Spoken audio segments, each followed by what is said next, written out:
Hey! And another vlog for today's video. Magluluto tayo guys ng beef steak. Marinated na nga pala ito guys sa oyster sauce, konting kalamansi, ground pepper, garlic powder, at saka naglagay din ako ng konting soy sauce guys. So ito yung ating mga ricados. Meron tayong garlic.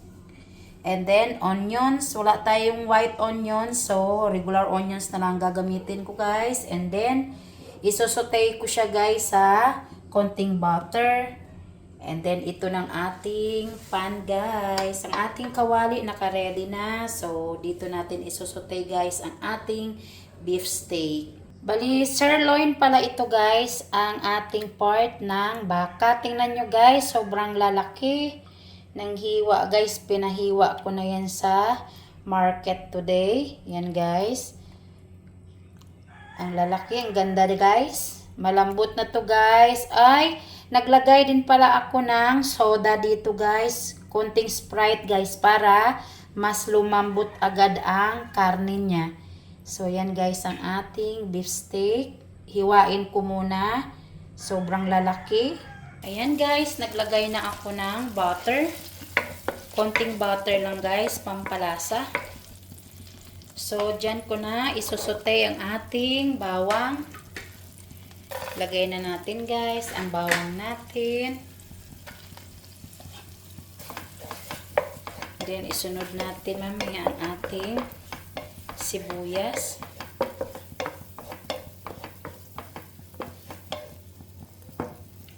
Yan guys, ang ating sibuyas. Ang ating garlic pala. Lagay na natin ang ating sibuyas. Ayan, isusutay natin. Wala tayong white onion. So, regular na lang guys na onions ang gagamitin natin. Guys, ko na nga pala guys, ng maliliit na part ang ating beef. Para mamaya hindi na mahirapan ang aking asawa sa paghiwa. Pwede na natin ilagay ang ating beef. Ayan guys. Ang ganda ng beef natin guys kasi puro laman. And then naka-set aside ang ating sauce. Yan ang ilalagay natin pampalambot mamaya. So ito guys. Ayan guys. Magandang klase na guys ang ating meat guys. So, pwede na natin ilagay ang ating marinated sauce. So, ibuhos natin pampalambot nito guys. Templado na to guys. Nilagay ko din siya naglagay ako ng konting asukal. Ayan. Palambutin natin ng mabuti, maigi. Sari-sari na guys yung pinagsasabi ko. Pwede nating takpan guys para mas mabilis ang paglambot. Ayan. Takpan muna natin ang ating beef steak.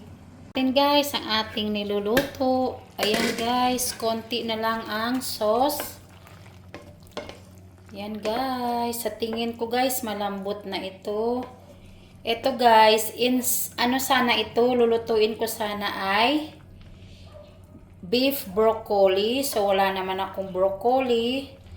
So, ito na guys. Gagamit na lang ako ng konting gulay. Maglalagay tayo ng buksoy. Ay, buksoy, butsoy. Ayan. Bahala na guys kung anong pangalan yan. Ayan guys, ang ating beef steak ko no. Pero kung ano-ano na ang kinalabasan ng pangalan ng niluto ko guys. Broccoli sana yan guys. So, wala man tayong beef broccoli. So, ang gagamitin natin ay butsoy. Butsoy nga pala. Yan guys, ang ating ulam. Takpan ulit natin. Mamaya na natin ilagay ang gulay. Pwede na natin ilagay ang ating butsoy guys. Ang ating gulay. Konti lang yan guys. Maliliit na butsoy. So, yan guys.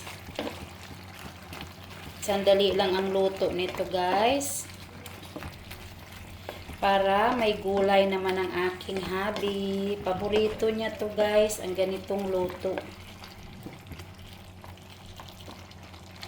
Yan Yan guys, saglit lang yan guys. Luto na yan ang ating gulay. So guys, please like and share my Dayan Vlogs. Thank you for watching everyone. Bye!